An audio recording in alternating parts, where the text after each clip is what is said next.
một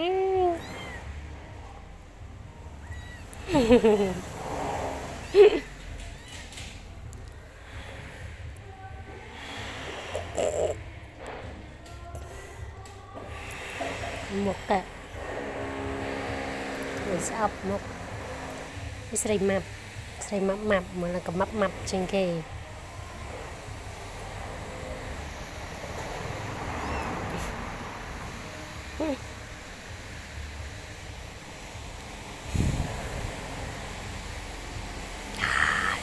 cả lần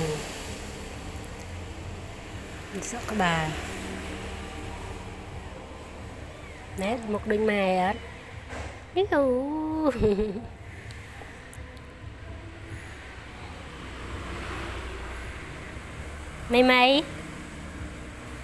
mày xịt mệt nè mệt